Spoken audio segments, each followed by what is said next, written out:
नेत्र का ब्रह्मचर्य, फिर वाणी का ब्रह्मचर्य, बहुत बड़ा प्रभाव पड़ता है इससे। यदि आप जबान से अश्लील बातें, गंदी बातें, कामुक बातें करेंगे तो आप ब्रह्मचर्य रह ही नहीं सकते। अगर आप वाणी से परस्पर शरीर आकर्षण वाली बातें करेंगे, बट उसको देखा तुमने क्या, बस आप गए।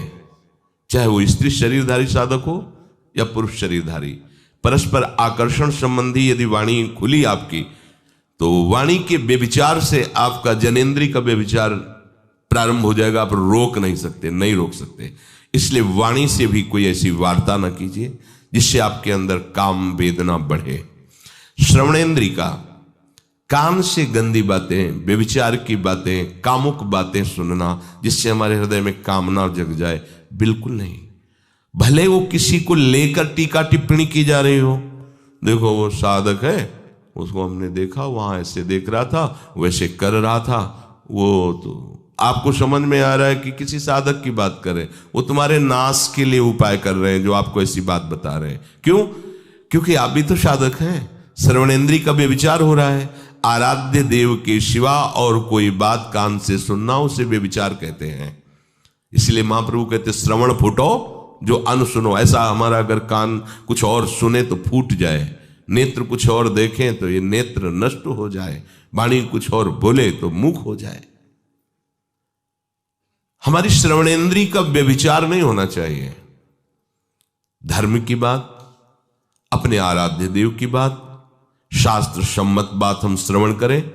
अन्यथा अगर कोई ऐसा मित्र है या हमारा साथ में रहने वाला है, कोई किसी भी साधक की को लेकर बात कर रहा है, तो भी हमें कान में अंगुली डाले नहीं। हम कोई ईश्वर थोड़ी कि हम किसी को संभाल लेंगे, हम अपने को नहीं संभाल पा रहे। हमारे सामने किसी की बात मत करो, ऐसी करना है तो प्रभु की चर्चा करो, अन्यथा मत करो।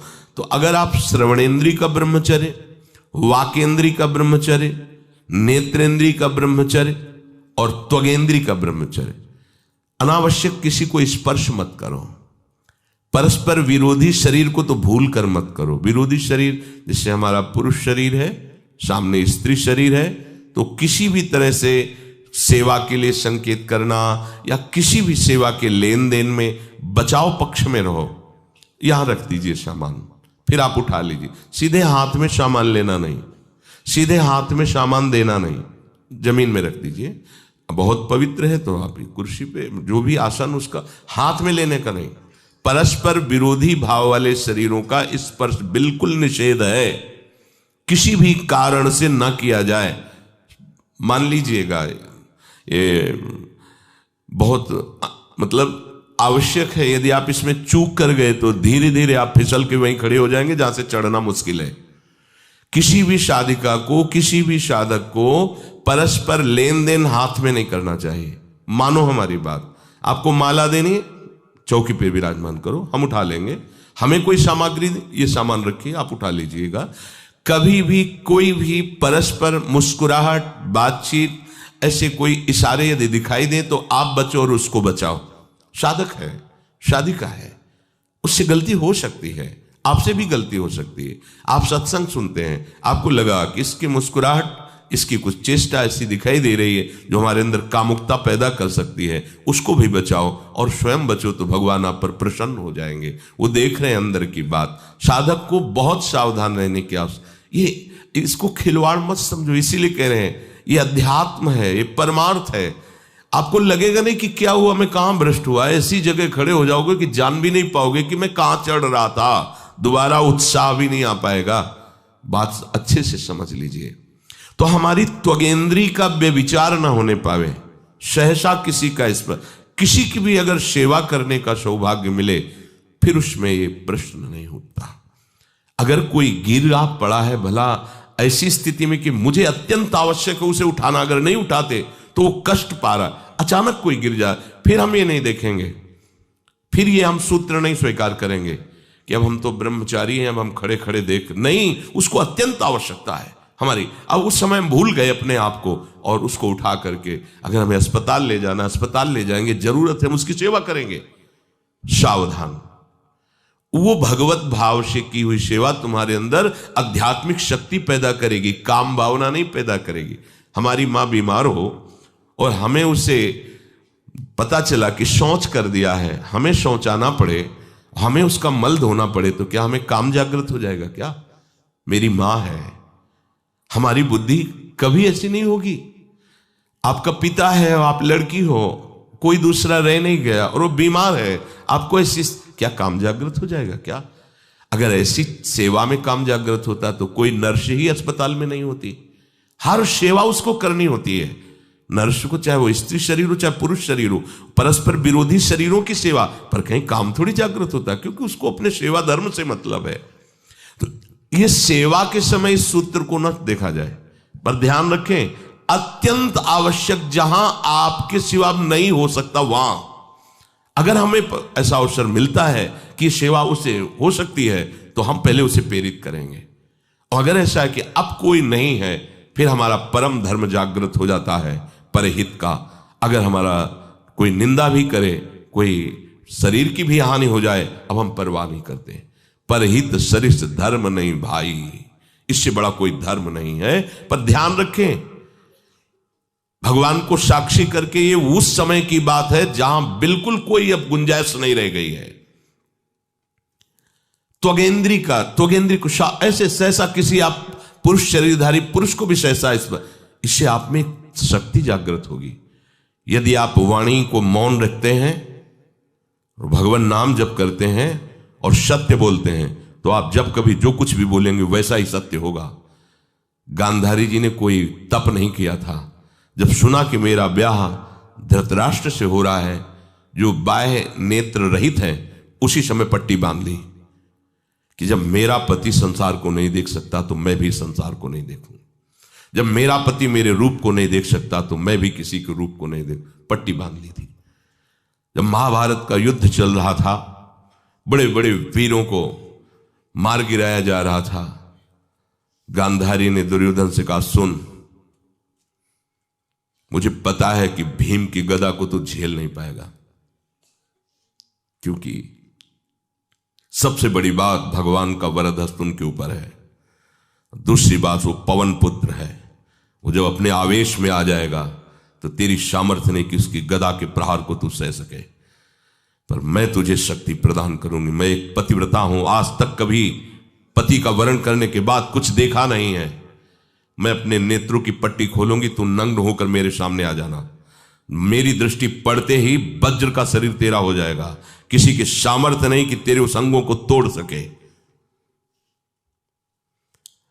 भगवान सब कुछ जानने वाले हैं। भगवान भक्त पक्षपाती होते। भगवान का स्वभाव भक्त का पक्षपात लेना होता है। वो अपने महल से कॉरिडोर से जा रहा था गांधारी जी के पास, भगवान आ गए चट से, तो तुरंत उसने हाथ ऐसे लगा लिया। मुझे शर्म आनी चाहिए यार, तो हस्तिनापुर के सम्राट पद पर अभिषिक्त होने के लिए तैयारी कर रहा है, नंगे घूम रहा है गली में।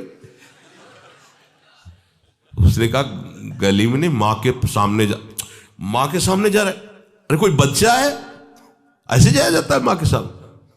उसने कहा, मां ने कहा है कि हम पट्टी खोलकर तुम्हें देख लेंगे तो तुम्हारा शरीर वज्र का। चलो माना, मां की आज्ञा का पालन करो, थोड़ा इन अंगों को तो ढक लो। तुम तो बड़े हो, कोई बच्चे थोड़ी मां के सामने ऐसे चले जाओगे, ढकना चाहिए तुम्हें। वापस कर दिया। वो यहां ऐसे पत्तों से ढका, वस्त्र नहीं पहना, मां की आज्ञा ऐसे पत्ते से ऐसे कमर से ऐसे ढक लिया, पीछे आगे ऐसे। गांधारी जी ने पट्टी खोली और जे ही देखा पूरा शरीर वज्र का हो। ये क्या किया तूने, कमर में क्यों बांध लिया? बोले शर्म लगती थी। कैसे आपके? बोले यहीं से मारा जाएगा। भीम की गदा का प्रहार तेरी इसी जंघा और कमर को तोड़ देगा, तेरी मृत्यु। मान गई, प्रभु के विधान के आगे किसी का बल काम नहीं करता। गांधारी, ये केवल आंख में पट्टी बांधने की सामर्थ्य थी कि मेरा पति यदि अंधा है तो मैं भी किसी रूप को नहीं देखूंगी। अगर आप वाणी में संयम में रहते हैं ना, वो और भजन करते हैं और सत्य बोलते हैं, तो आप जो बोलेंगे वही होगा। पर ऐसा कुछ अनर्थ वो बोलता ही नहीं, क्योंकि ऐसा संयमी जान जाता है कि इन सब का फल भगवत प्राप्ति है, किसी को कष्ट देना नहीं है। एक एक इंद्री का जब आप ब्रह्मचर्य संयम करोगे तब आपका वीर संयम होगा। ध्यान रखना, आप नेत्रेंद्री से गंदे चित्र देखें, श्रवणेंद्री से गंदी बातें सुने, वाणी से गंदी बातें बोलें, रसेंद्री से गंदा भोजन करें और सोचे ब्रह्मचर्य रह जाएंगे, तो बिल्कुल नहीं, कदापि नहीं। ब्रह्मचर्य कोई खिलवाड़ नहीं है। जो ये तो हुआ इंद्रियों का, फिर आता है अंतःकरण का ब्रह्मचर्य। हमारा मन काम की तरफ तभी जाता है जब उसको निज सुख नहीं मिलता। ध्यान रखना, सृष्टि में जितने भी दुर्गुण दुराचार होते हैं उनमें दो प्रधान होते हैं, एक काम भोग और एक धन, और सब छोटी मोटी बातें हैं। प्रायः जितने भी हिंसा होंगी, जितनी भी भयानक घटनाएं होंगी, भयानक युद्ध होगा, उन दो में अंतर्गत ही होगा, दो के अंतर्गत ही होगा। या उसका कहीं ना कहीं काम से संबंध, स्त्री संबंध से या धन संबंध से है। चाहे जो भी घटना हो उसको देख लेना, प्रधानता दो में ही होगा, कंचन और कामिनी। कीर्ति में कीर्तिवान तो कोई बिरले ही होते हैं, तो वो तो बहुत आगे की बातें हैं। पर प्रायः जितने भी युद्ध हैं, जितनी भी हिंसा है, जितना भी भयानक कुकृत्य है, इन दो में ही होता है। उपासक को ये बात समझनी चाहिए, मन को समझाना चाहिए, सच्ची मानी। मतलब वाणी में शब्द नहीं होता इन बातों को बताने का, यदि कहीं मन को समझाना चाहिए। देखो, अपने लोग उपासक हैं, हम जहां जहां आसक्त हो रहे हैं उसमें हमारे मन का केवल भ्रम है। शरीर के द्वारों में कहीं सुख है, घृणित द्वारों में कहीं सुख है। अगर सुख होता तो इनके भोगने के बाद हृदय कह देता कि अब कछुनाथ न चाहिए मोरे, शांत हो जाता। फिर ऐसा क्यों होता है कि उसको एक जगह तृप्ति नहीं होती? क्योंकि वहां सुख है नहीं। फिर सोचता है शायद उसमें हो, उसमें हो, उसमें हो। पूरे के पूरे युग के युग व्यतीत हो गए, कल्प के कल्प व्यतीत हो गए भोगते हुए, क्या सुख मिला? क्या स्त्री शरीर सोचता है पुरुष शरीर में सुख है, पुरुष शरीर सोचता है स्त्री शरीर में सुख है, या आदि आदि। अगर सुख होता तो पूरे ब्रह्मांड में पशु पक्षी कीड़ा मकोड़ा सब मैथुन धर्म से युक्त हैं, ये सब सुखी हो जाते हैं ना। जो जितना भोगा सकते उतना ही दुखी, देख लो, अशांत, क्लिष्ट, परेशान और पापाचरण युक्त। ये क्या है? मन को समझाइए। वैरागी भगवत मार्ग का पथिक मन के द्वारा ऑपरेशन करता है हर वस्तु का। ये सब, इसको ऐसा ना समझे कि बड़ी गुप्त बातें हैं। गुप्त बातें हैं प्रिया प्रीतम के दिव्य चिदानंदमय रहस्य की, ये गुप्त बातें नहीं, इनको समझो खोल करके। यदि आप किसी भी तरह से हस्तमैथुन आदि के द्वारा, गंदे दृश्य देख करके, गंदी क्रियाओं के द्वारा आप अपना नाश करते रहेंगे, तो ना आप इस लोक में सुखी रहेंगे ना परलोक में। मान लीजिएगा, ये बातें ना तो कही जाती हैं और ना सुनी जाती हैं और ना समझी जाती हैं। इसीलिए हमारा बहुत ही आगे की पीढ़ी, जो सनातन धर्मावलंबी, जो भागवत, हर देश से महान भारत देश को क्यों कहा गया? ऐसा भी है कि अन्य देश स्वीकार किया जाता है कि हमसे धनी है, स्वीकार किया जाता है कि वैज्ञानिक तत्वों में भी वो हमसे आगे हैं, पर भारत को महान धर्मशाली देश कहा गया है। कोई भी किसी भी देश का धर्म गुरु हो, हमारे देश में आएगा और हमारी ऋषियों के सूत्रों से ही अपने धर्म को पुष्ट करेगा। सांप का मूल जड़ भारत धर्म का है। कहीं भी हो, कहीं भी देख लो, चाहे जिस देश का नाम लो, कहीं ना कहीं किसी भारत के ब्रह्म ऋषि की छाप लेकर के डोल रहा है। भारत भोग प्रधान देश नहीं है, भारत धर्म प्रधान देश है। यहां धर्म गुरुओं के द्वारा धर्म स्थापना करके चलाया जाता है। यहां आज जो हम समझ रहे हैं कि बाहरी परिपाटी हमारे भारत में आ जाए तो भारत आधुनिक और सर्वश्रेष्ठ देश माना जाएगा, कभी नहीं। भारत अपनी परिपाटी से चलता है, तब सब देशों के ऊपर राज्य करता है। किसी भी देश में न पतिव्रता मिलेगी न यति मिलेगा, ब्रह्मचर्य का कहीं नामो निशान नहीं मिलेगा। ये भारत देश में ही मिलेगा।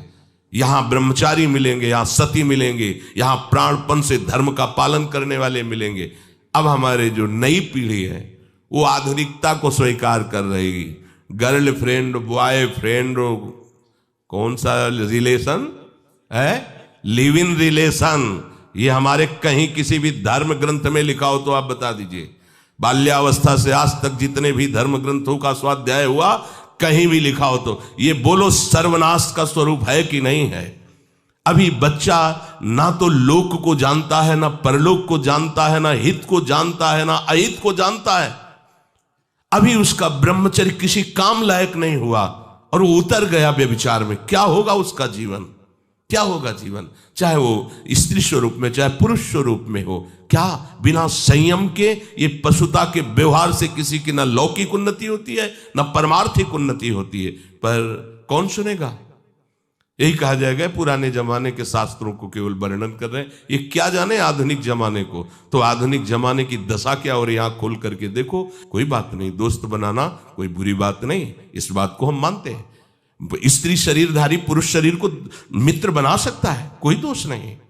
पुरुष शरीरधारी स्त्री को मित्र बना सकता है, कोई दोष नहीं। लेकिन मित्र का क्या कर्तव्य होता है।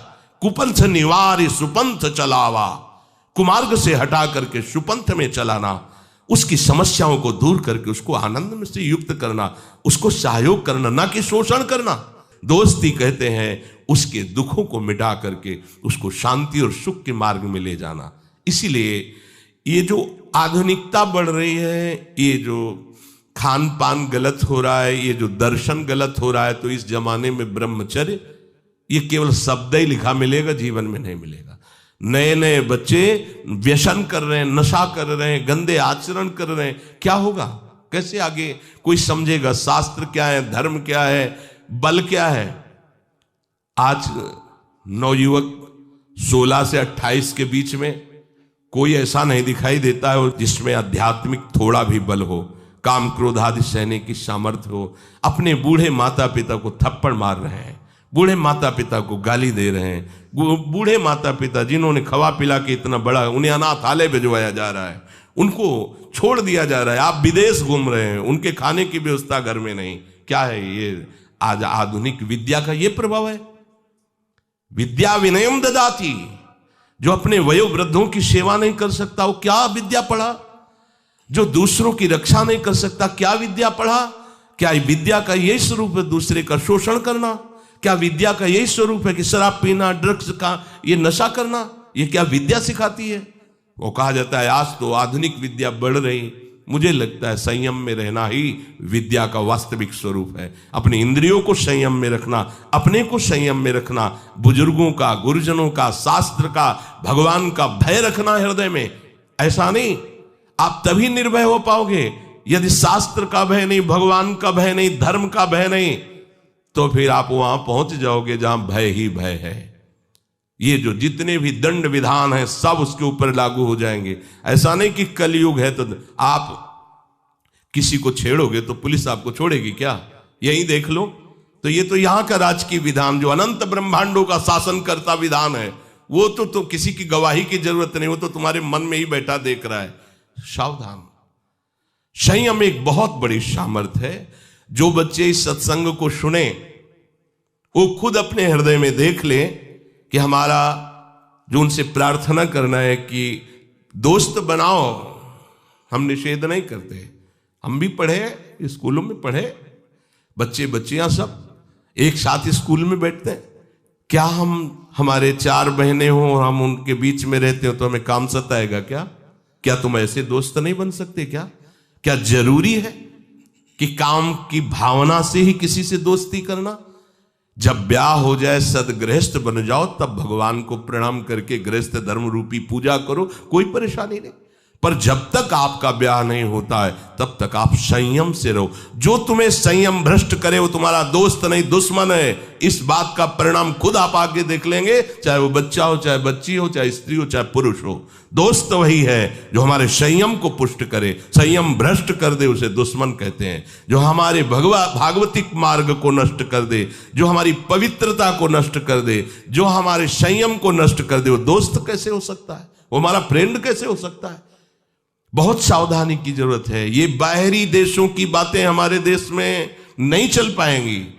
आज हमारा मन इससे, कल हमारा उससे मन। हमारे देश में इसका निषेध किया जाता है। हमारे धर्म ग्रंथ, हमारे धर्म गुरुओं ने इसका निषेध किया है। ये भारत है, भारत वो धर्म भूमि जिसे हर विश्व का एक एक देश प्रणाम करता है।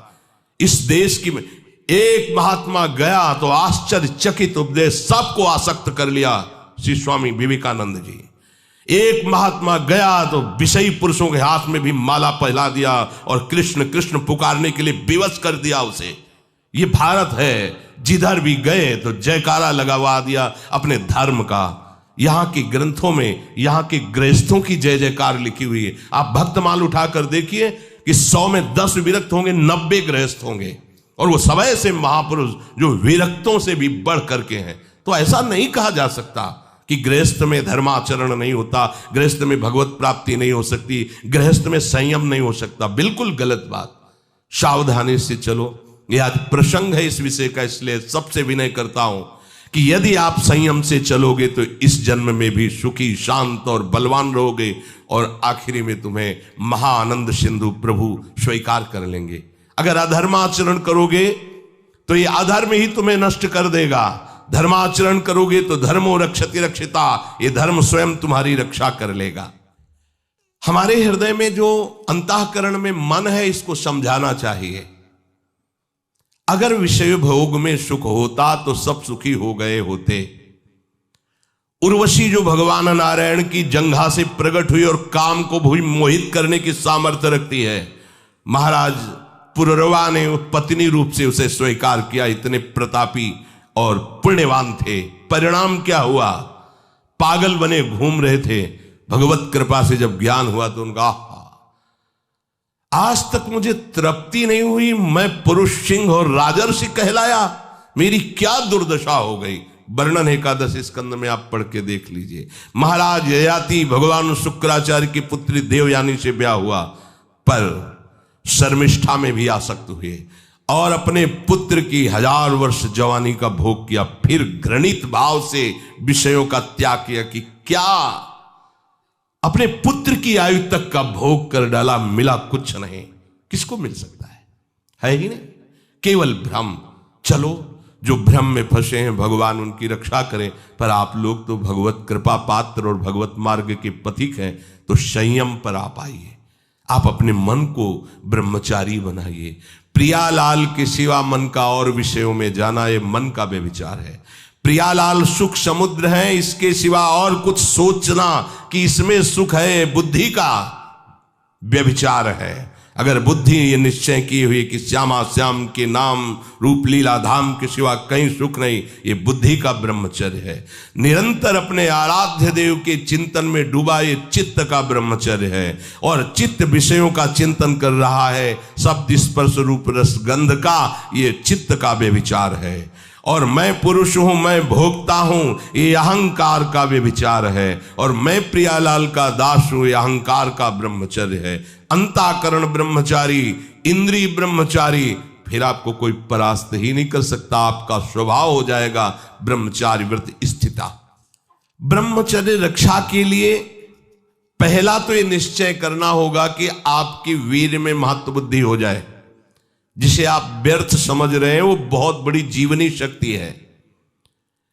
चाहे जितना आप उसको निकालते रहिए, आपको सुख कभी नहीं मिलेगा, दुख बढ़ता चला जाएगा।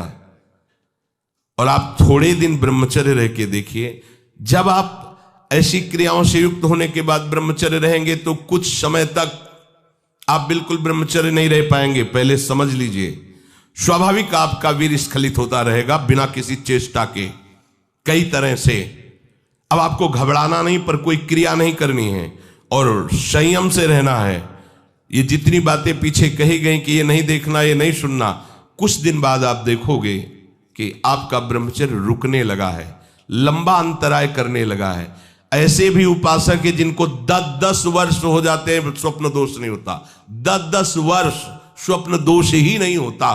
कभी ऐसी कोई विषम परिस्थिति, औषधि आदि का प्रभाव, कुप्रभाव, वो बात अलग की है। क्यों? जब तक आप उसे रास्ता नहीं देंगे तब तक वो निकलेगा नहीं। स्वाभाविक नहीं निकलने वाली ये वस्तु है।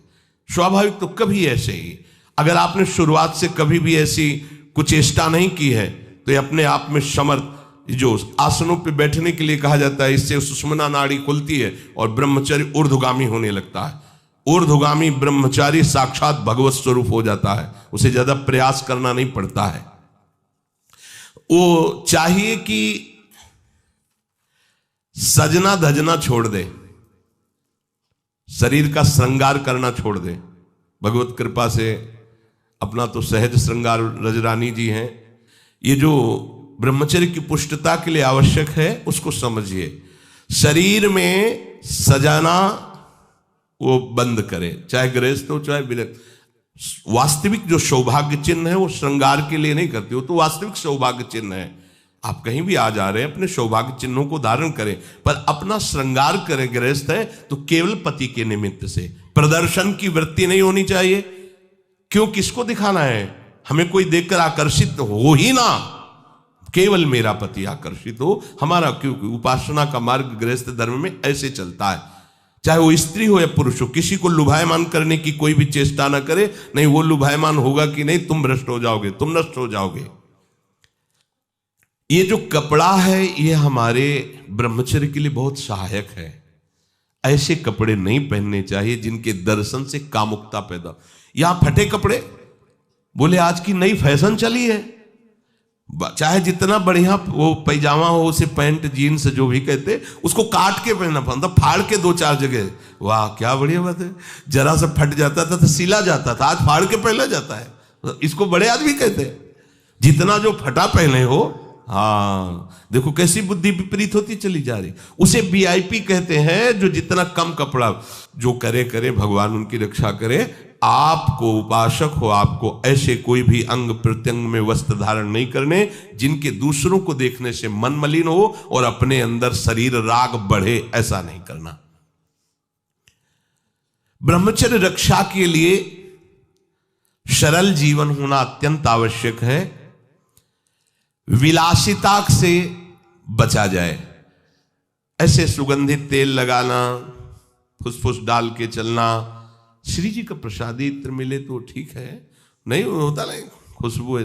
अरे दुर्गंध इससे नहीं ढकेगी, तुम्हारी फुसफुस से। तुम्हारी वासना ही दुर्गंध है।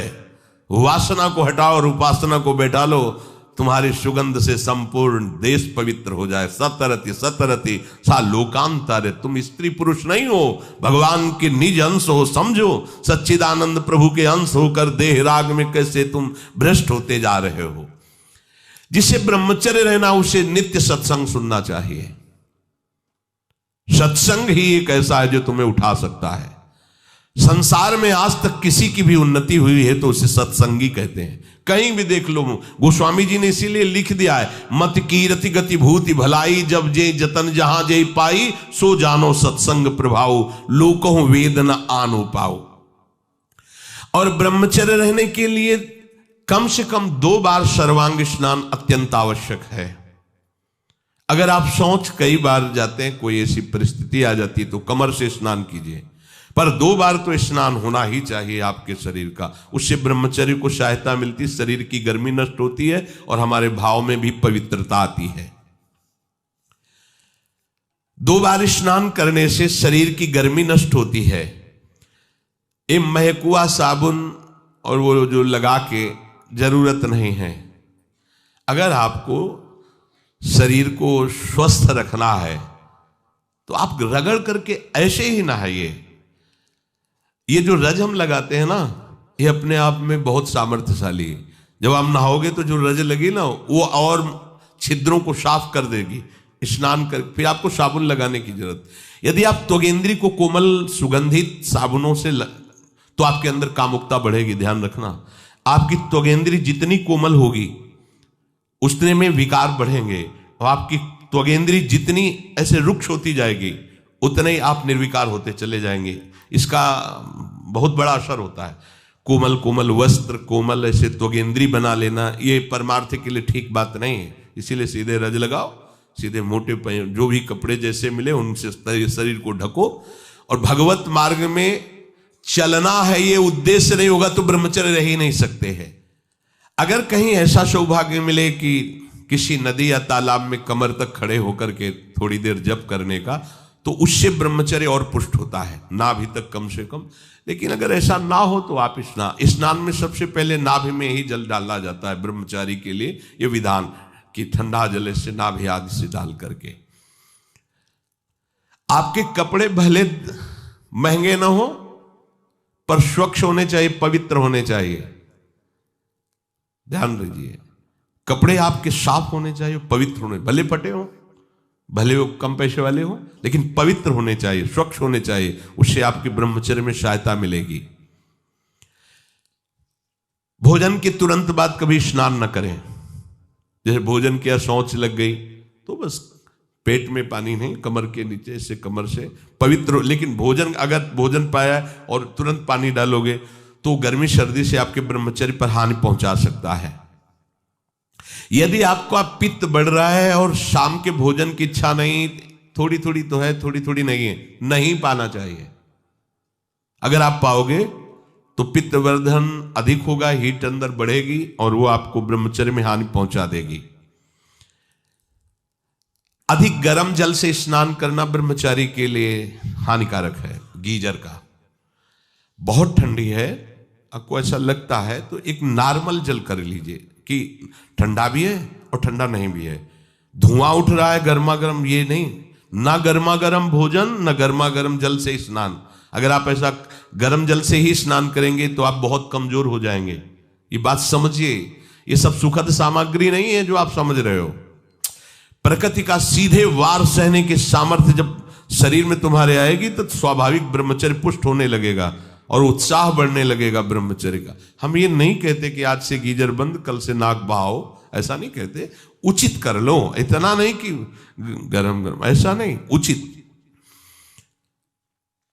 स्नान के बाद शरीर को किसी वस्त्र से सर्वांग रगड़ करके पोछिए, साबुन लगाने की जरूरत नहीं, आपका शरीर साफ रहेगा। ब्रह्मचर्य के लिए भोजन में सुधार होना अत्यंत आवश्यक है। एक बार एक बादशाह ने भागवतिक श्रेष्ठ वैद्य को बुलाया और पूछा 24 घंटे में स्वस्थ शरीर के लिए कितना भोजन अनिवार्य है। तो उसने कहा 24 घंटे के लिए 39 तोला अन्न अत्यंत अनिवार्य है। 1 तोला 10 ग्राम, 39 तोला 390 ग्राम। 24 घंटे में आपके अंदर अन्न 390 ग्राम जाना चाहिए। इसके बाद उन्होंने कहा कि इतने से क्या होगा, तो हकीम बोला कि शरीर पोषण के लिए इससे ज्यादा की आवश्यकता नहीं है। इसके अलावा जो ज्यादा खाया जाता है वो आंतों को बोझा देता है, ब्रह्मचर्य की हानि करता है, भजन में प्रमाद करता है और उम्र को नष्ट करता है, समय को नष्ट करता है। कितना? 390 ग्राम 24 घंटे में, मतलब 2 रोटी 1 कटोरी दाल बस, या आधा कटोरी दाल आधा कटोरी सब्जी। ये स्वस्थ शरीर के लिए चाहिए, ये कोई साधु का आहार नहीं, ये स्वस्थ शरीर के लिए। बादशाह को उत्तर दिया उस भागवतिक वैद्य ने कि 39 तोला अन्न की केवल आवश्यकता है। देखो, इस पे विचार करो भाई। 390 ग्राम 24 घंटे में अन्न जाना चाहिए। इसके बाद थोड़ा दूध हो गया, थोड़ा पानी हो गया। 390 ग्राम मतलब 400 ग्राम भी पूरा नहीं, 24 घंटे में, दिन रात में। और इससे शरीर स्वस्थ रहेगा और आपकी आध्यात्मिक शक्ति बढ़ेगी। वे तो हम बार बार सत्संग में कहते हैं ज्यादा भोजन जो है ये ठीक नहीं है और उचित भोजन लीजिए। तो आज ये उचित भोजन का भी प्रमाण मिल गया कि 39 तोला भोजन करना है। देखो, करके देखो एक बार, 39 तोला दोपहर में और 39 तोला शाम के, तो 2 बार में कर लीजिए। उपासक को आहार के लिए सावधान। इसके अलावा जो कुछ खाया जाता है वो सिर्फ हाथों को बोझा ढोने का काम दिया जाता है। 2 बार में संभल करके बुद्धिमान भाग्यवान उपासक इतने अन्न का ही सेवन करता है। 2 बार में 39 तोला की बात कह रहे हैं, 2 बार बुद्धिमान और भाग्यवान। और महामूर्ख और अभागा वो अधिक भरता है आंतों में। इसमें वाणी जी में लिखा महामूर्ख है वो, क्योंकि बेमतलब बोझा भरे जा रहे। देखो, भोजन तुम्हें तार देगा और भोजन तुम्हें मार देगा। तंदुरुस्ती के लिए, स्वस्थता के लिए और भजन के लिए जितना बताया गया उतना ही भोजन करना चाहिए। जीने के लिए खाओ, खाने के लिए मत जियो। तो ये कोशिश करो, एक टाइम के लिए 39 तोला और दूसरे टाइम हम वैद्य जी एक दिन एक बार के लिए कहे ना, 24 घंटे में 2 बार को इसको विभाजित कर दे, तो इसे हम छूट देते हैं। 400 ग्राम अन्न दोनों टाइम ले लो, 800 ग्राम होता है। ठीक है, एक बार देखो ना करके, बहुत शांति मिलेगी, इससे लाभ मिलेगा। सच्ची बात मानना, भोजन का बहुत बड़ा प्रभाव होता है। ठीक है, अब इसमें कह रहे हैं कि आहार में क्या लेना है। वजन तो तय हो गया, अब आहार में कह रहे हैं कि सात्विक आहार ही ब्रह्मचर्य को पुष्ट करता है, नहीं तो ब्रह्मचर्य को नष्ट कर देता है। राजसिक और तामसिक आहार ब्रह्मचारी व्रत निर्वाह के लिए नहीं लेना चाहिए। रसीला, हल्का मतलब सुपाच्य और मधुर, और गेहूं, चावल, जौ, साठी, मूंग, अरहर, चना, दूध, अल्प मात्रा में घी, चीनी, सेंधा नमक या पके हुए ऋतु फल, ये ब्रह्मचर्य में सहायक आहार है। समझ लेना। राजसिक आहार गर्मा गर्म धुआं निकलता हुआ नहीं पाना चाहिए, ये हानिकारक होता है। जैसे लोग नहीं थे गर्मा गर्म एकदम ऐसे, वो कितना भी सात्विक अन्न हो वो तामसिक बन जाएगा, उसे नहीं पाना चाहिए। कोई भी साधक ऐसे चाय भी पियो, थोड़ा सा हल्का सा उसका गर्मपन निकल जाए, एकदम धुआं निकलता हुआ नहीं, ऐसा। अब देखिए, त्याज्य आहार जो उपासक को नहीं करना चाहिए, अत्यंत गर्म कढ़ाई से निकला हुआ एकदम पकोड़ा गर्मा गर्म से, ये राक्षसी प्रवृत्ति है, नहीं पाना चाहिए। अच्छा, अपने लोगों को तो गर्मा गर्म भाग्य में नहीं लिखा है। क्यों? क्योंकि पहले प्रियाजू पाएंगे, तो प्रियाजू को गर्मा गर्म थोड़ी लगाएंगे, पहले योग्य उसको बनाओ पाने के, मतलब हल्का सा गर्म रह जाए, फिर श्री जी को भोग लगाओ, 20 मिनट भोग लगाओ, हो गया सब काम।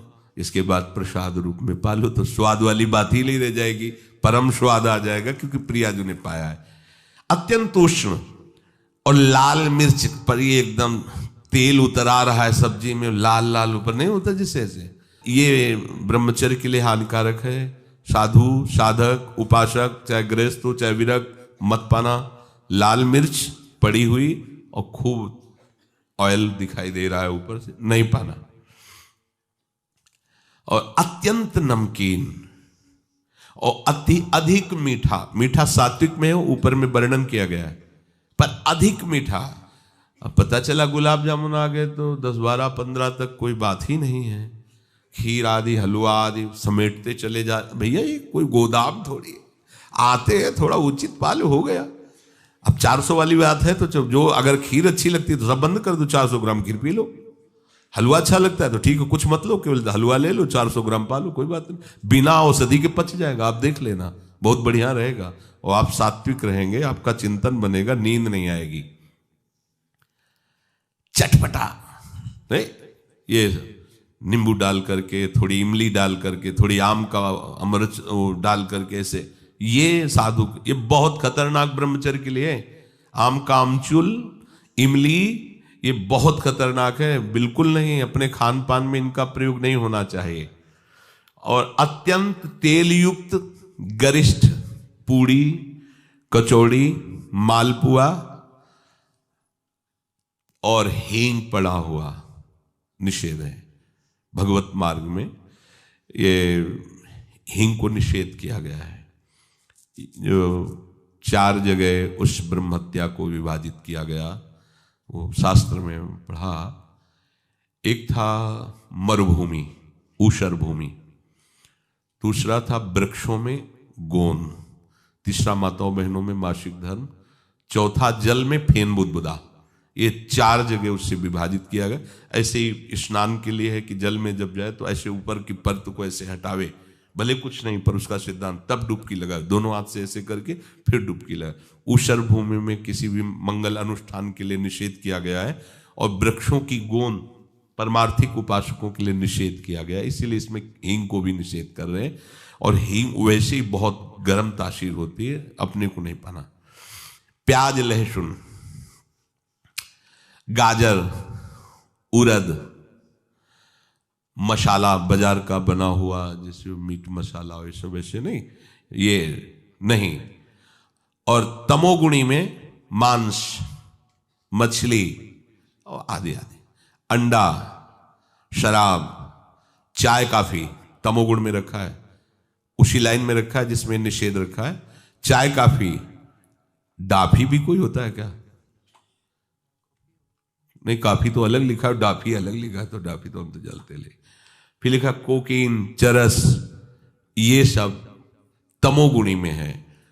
और घोर तमोगुणी बासी भोजन नहीं पाना चाहिए। जैसे कल का बना हुआ रखा हुआ है, फिर आजकल चलता है ना कि उसमें बिजली वाली वो एक छोटा सा ऐसे आता है, उसमें ऐसे अंदर रख दो, गर्म हो जाता है। हाँ, ये साधु के लिए नहीं है तो उपवास कर लो, बढ़िया है। जब मिले तो ताजा भोजन, जो ताजा का मतलब कल परसों का, ऐसा नहीं कर पाना। इसीलिए जैसे ब्रेड आदि हैं, ये आपकी उपासना में सहयोग नहीं देंगे, ये तमोगुण पैदा है। ये अत्यंत तामसिक आहार के अंतर्गत आते हैं। कई दिनों का बना हुआ ये बाजार में जैसे कि ले आए आप, उनको तल के ऐसे, ये सब ठीक नहीं। चाउमीन, वो क्या कहते हैं, सेमई जैसा, ये सब बिल्कुल ठीक नहीं है। ये क्या चल रहा है यार? अरे आटा लगाओ, 4 रोटी बनाओ, श्री जी को भोग लगाओ, पाओ, पेट भरो, भजन करना है। चंचलता, काम, क्रोध, लालच और पापाचरण से युक्त बना देने वाला ये तमोगुणी आहार बिल्कुल नहीं करना चाहिए। जो ब्रह्मचर्य व्रत में रहना चाहता हो उसको सावधान रहना चाहिए कि बासी, बाल पड़ा हुआ, मक्खी पड़ा हुआ, ये भोजन सब अत्यंत तमोगुण के अंतर्गत आता है। दुर्गंध हो गया है या अपना वो स्वरूप बिगाड़ दिया है भोजन ने, फिर भी आप उसे भोजन, या घृणित निंदनीय पुरुषों द्वारा बनाया हुआ ताजा भोजन, घृणित आचरण वाला निंदनीय पुरुषों द्वारा बनाया हुआ ताजा भोजन, वो भी घोर तमोगुण होता है। अब पीछे शीशा में जो सामान है वो तो बढ़िया चमकती हुई, लेकिन पीछे कैसे बन रही है, कैसे तुम्हें पता चलेगा कि बनाने वाला कौन है? बेचने वाला तो चंदन तिलक लगा के बैठ गया, सामने बॉक्स में बहुत अच्छी अच्छी उसकी पोजीशन दिखाई दे रही भोजन की, लेकिन पीछे जो बन रहा है वो कैसा पुरुष बनाने वाला है? तामसिक आहार राक्षसी बुद्धि पैदा करता है, राक्षसी बुद्धि। ऐसा रोगी, दुखी, बुद्धिहीन, क्रोधी, लालची, आलसी, दरिद्र स्वभाव, अधर्मी, पापाचरण, अल्पायु हो जाता है जो ये तामसिक भोजन करता है। तामसिक भोजन में एक बात फिर सुन लीजिए, बोले हींग, प्याज, लहसुन और मीट मसाला, मांस, मछली, अंडा, शराब, चाय, काफी, कोकीन, चरस, बासी आहार, रसहीन, गला हुआ, दुर्गंधित और घृणित निंदनीय पुरुषों द्वारा बनाया हुआ ऐसा भोजन तामसिक है। ये आपको ब्रह्मचर्य नहीं रहने देगा। दुखी, बुद्धिहीन, क्रोधी, लालची, आलसी, दरिद्र, अधर्मी, पापी और अल्पायु बना करके नरकगामी करेगा। वीर भगवान के द्वारा दी हुई वो शक्ति है जिससे भगवत प्राप्ति में बहुत सहयोग होता है। ये जानबूझकर ऐसी क्रिया करते हैं जिससे वीरपात हो। रोग न रहते हुए भी इनको बहुत सी पीड़ाएं स्वाभाविक प्रारंभ हो जाती हैं। जर्जर, दुर्बल, थोड़ा भी परिश्रम या मेहनत करने पर हांफने लगना, थक जाना, दैनिक दिनचर्या बिल्कुल ठीक ना होना, चित्त में बहुत सी कुचिंताएं बढ़ जाना, थोड़े से डर की बात आते ही हृदय में ऐसी धड़कन होने लगना, भयभीत होने जाना, थोड़ा सा दुख एक पहाड़ जैसा लगना, थोड़ा सा भय ऐसा लगना कि अब क्या क्या होगा, घबराहट पैदा हो जाना, बार बार भूख लगना, पर वो भूख पचाने वाली नहीं होती। वीर नाश करने वाले को बार बार खाने की इच्छा होती है क्योंकि उसका लीवर खराब हो रहा है।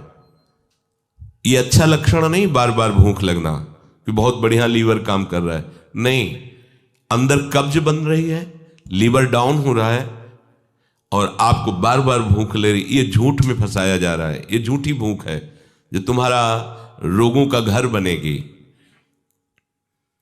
उसकी जठराग्नि मंद पड़ जाती है, भोजन ठीक से पचता नहीं, मलबद्धता हो जाती, कब्जियत हो जाती है, परिणाम में बवासीर आदि कई तरह के रोग प्रकट हो जाते हैं। या तो नींद नहीं आने लगेगी या फिर ऐसी आएगी कि घंटों, मतलब 8-10 घंटे सोए फिर भी उठे, फिर भी आलस्य, प्रमाद, ये बना रहेगा। आंखों में हर समय भारीपन बना रहेगा, बिना किसी चेष्टा के रात्रि में स्वप्न दोष हो जाएगा, वीरपात हो जाएगा।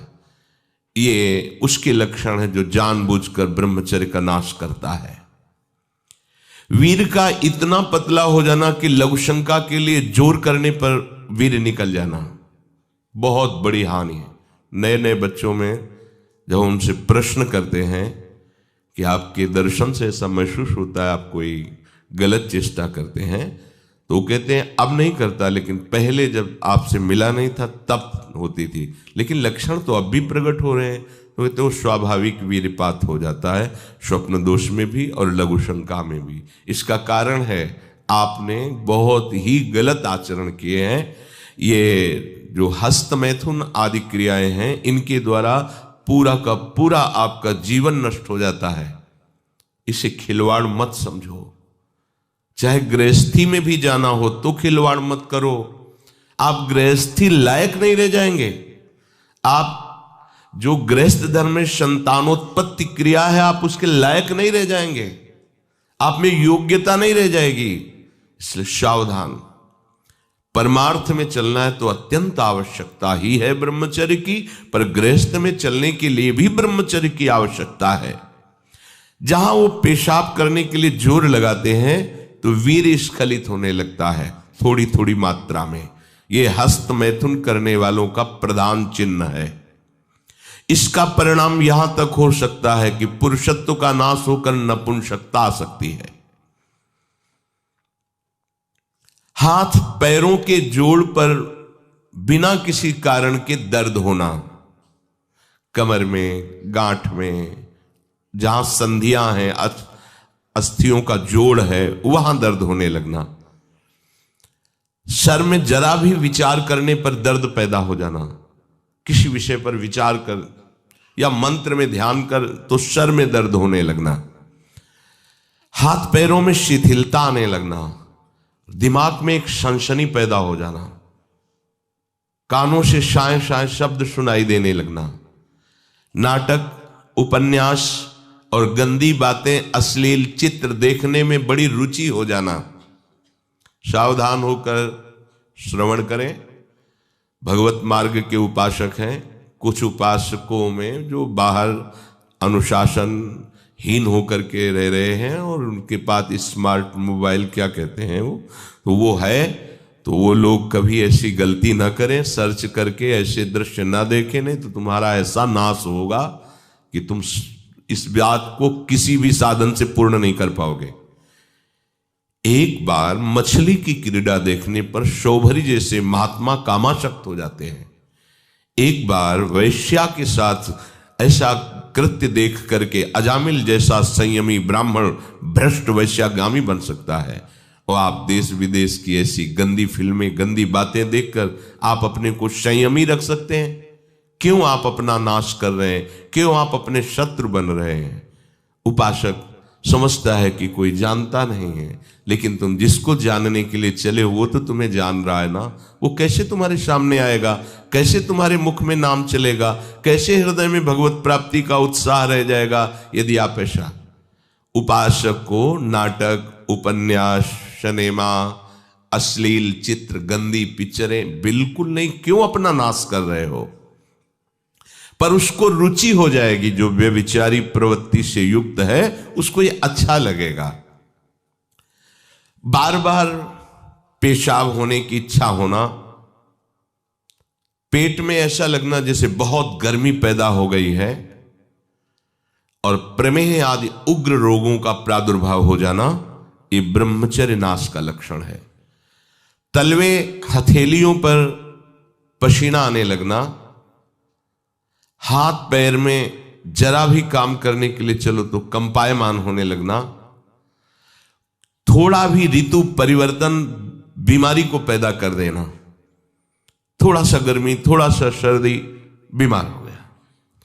उसे प्रकृति का प्रहार सहन न करने की सामर्थ्य आ जाती है। वो प्रकृति का प्रहार सहन नहीं कर सकता, ऐसी स्थिति हो जाती है। चेहरे पर मुहासे प्रकट हो जाना,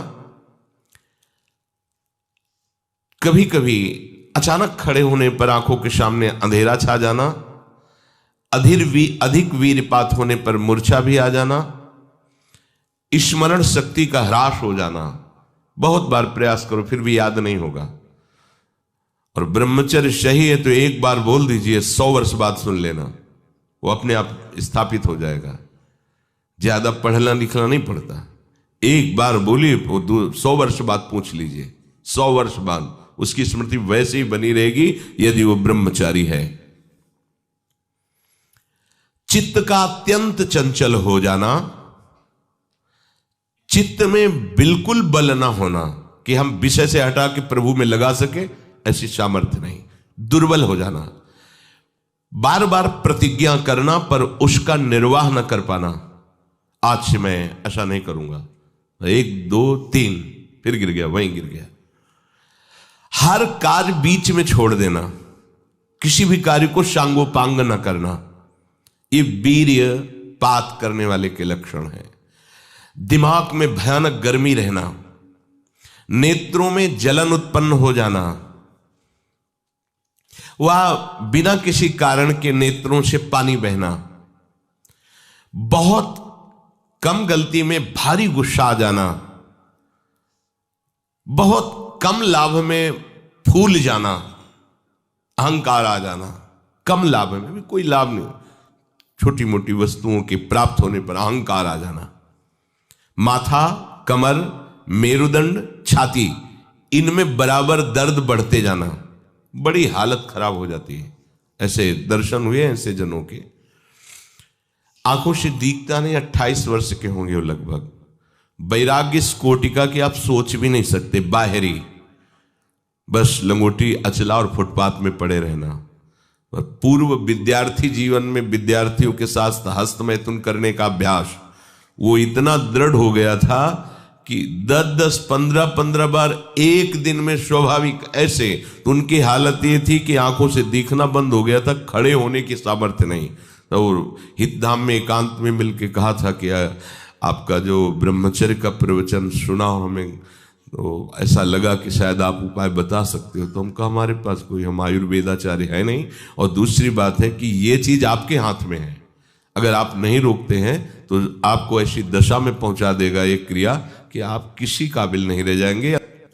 रीढ़ की हड्डी कमजोर हो जाती है और उसमें सीधे बैठने की सामर्थ्य खत्म हो जाती है। वो झुकाव ऐसे, वो झुक करके ही ऐसे बैठना। वीरपात करने वाले के मसूड़े में फूलना, मुख से दुर्गंध आना, शरीर का पसीना दुर्गंध युक्त होना, ये वीरवान के यहां से दुर्गंध नहीं आ सकती। जो वीरवान अर्थात जो ब्रह्मचारी है उसके यहां से दुर्गंध, उसके मुख से दुर्गंध नहीं आएगी, भले कुल्ला करे या ना करे। ये वीर में सामर्थ्य होती है। नाक के साइड में यहां कालिमा आ जाना, फिर वो कालिमा धीरे धीरे कपोलों में बढ़ते जाना, ये वीर्य नाश का लक्षण है।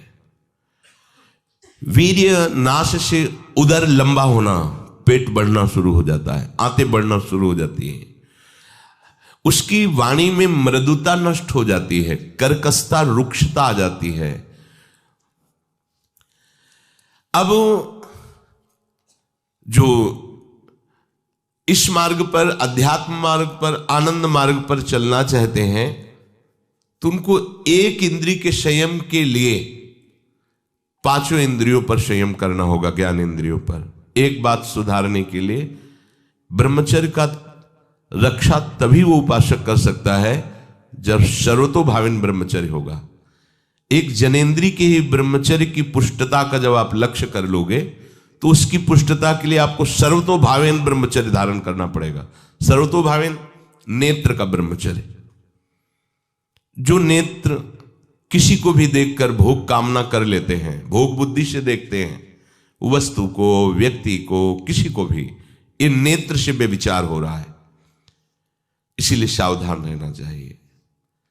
जैसे नाटक, सिनेमा आदि हैं, वहां तो जान रहे हो चित्र हैं, पर उनमें जो अभिनय करने वाले जन हैं वो तो संसारी जन ही है ना। उनका पहनावा, ओढ़ावा, हाव भाव, अंग प्रत्यंग, अगर आप भगवत भाव से युक्त है तो संपूर्ण सृष्टि में कहीं भी दृष्टि जाए अपने प्रभु की भावना होती है, पर वहां तक पहुंचने के लिए आपको ये त्यागना होगा ना। आप किसी का अनुकरण न करें, आप अपनी स्थिति को देखें। अगर आप किसी का अनुकरण करते हैं कि हमने उनको देखा है वो टीवी देख रहे हैं, तो टीवी में क्या देख रहे हैं, कहाँ स्थिति है, हमें क्या पता। हमको जहां पहुंचना है उसके लिए हमारे लिए बाधक है, हमें नहीं देखना है। अगर आप माना कि कोई नाटक ही देख रहे हैं, कोई ऐसे सीरियल ही देख रहे हैं, पर उसमें अभिनय करने वाले तो संसारी भोगी पुरुष ही है ना। आप कोई त्यागी जितेंद्रीय महात्मा को थोड़ी देख रहे हैं, तो उस देखने में तन्मयता आती है। जिसको हम देखते हैं उस पर हम आसक्त होते हैं, तभी तो उसका सुख दुख अनुभव होता है। देखो कोई ऐसी रोने वाली सीन आए तो रोना आ जाएगा, हंसने वाली आ जाए तो हंसना आ जाएगा, ऐसे तो उसका प्रभाव हम पर पड़ रहा है ना। तो हम किसी के अभिनय करने वाले के अंग प्रत्यंग को देख रहे हैं और वो कामुक होकर कोई काम चेष्टा कर रहा है या कोई ऐसा, वो सारा का सारा मन कवर कर रहा है आपका, और एकांत होते ही फिर जो मन अपना मनमानी करवाएगा आप नहीं सह पाएंगे। इसलिए नेत्र का ब्रह्मचर्य सबसे पहले शुरू कीजिए। आपको वो चीज नहीं देखनी, वो बात नहीं पढ़नी, वो दृश्य नहीं। श्रीमद् भागवत में वर्णन है, कोई पशु पक्षी भी मैथुन कर रहा हो, अचानक दृष्टि गई तो मानसिक प्रणाम करके दोबारा दृष्टि नहीं जानी चाहिए। इसीलिए लिखा है कि आप एक धनुष भूमि को देखकर, एक धनुष, इसमें किसी की हानि नहीं होगी, आपकी भी हानि नहीं होगी। आप एक धनुष भूमि देख करके ही चलिए, मतलब बहुत लंबी दूरी देखने की जरूरत नहीं है, बहुत दृष्टि उठा करके इधर उधर गर्दन हिलाने की जरूरत नहीं है। और जैसे कि कोई टक्कर मार सकता है, तो देखो जिनको प्रारब्धानुसार टक्कर लगनी होती है ना, वो चाहे जितनी सावधानी से चलो, वो प्रारब्ध आकर के दंड देता है। अन्यथा सीम की चाप सके को तासु, बड़ रखवार रमापति जासु। आप जा रहे हो भगवत चिंतन करते हुए, तो प्रभु का नाम आपका पहरेदार अंग रक्षक है, कोई बाल भी बांका नहीं कर सकता। आपका प्रारब्ध यदि आया है, प्रभु से पास हो गया है कि आपको ये दंड मिलना चाहिए, फिर मिलेगा। आप निश्चिंत रहिए, निर्भय रहिए। प्रभु का जो विधान है वो मंगल करने वाला है। देखो इतने बड़े महापुरुष पूज्य श्री राधा बाबा, श्री आद्याशक्ति भगवती की प्रसन्नता की आराधना कर रहे हैं, क्योंकि श्री कृष्ण हमारे पति हों, इस सिद्धांत की पुष्टता के लिए। और पैर फिसल जाता है, स्नान करने जाते हैं, खड़ाऊ पहने हुए थे और अंग टूट जाता है, दवा नहीं लेते, बांस की खिपचाल बांधकर पुनः अनुष्ठान में बैठते हैं। बलिहारी ऐसी सामर्थ्य की, ये भागवतिक प्रारब्ध ऐसे महापुरुषों को भी दंड दे देता है। देखो ना, ऐसे महापुरुष जो ऐसी ऊंचाई पर पहुंचे हैं और इतने भागवत भजन में नियम निष्ठ हैं, उनको भी प्रारब्ध दंड दे रहा है शरीर को। तो अपने को इससे निश्चिंत हो जाना है। जो होना है उसे रोक नहीं सकते, जो नहीं होना उसे कोई कर नहीं सकता। अपने अपने आराध्य देव के चिंतन में ज्यादा नेत्रों को इधर उधर दौड़ाने की जरूरत नहीं है।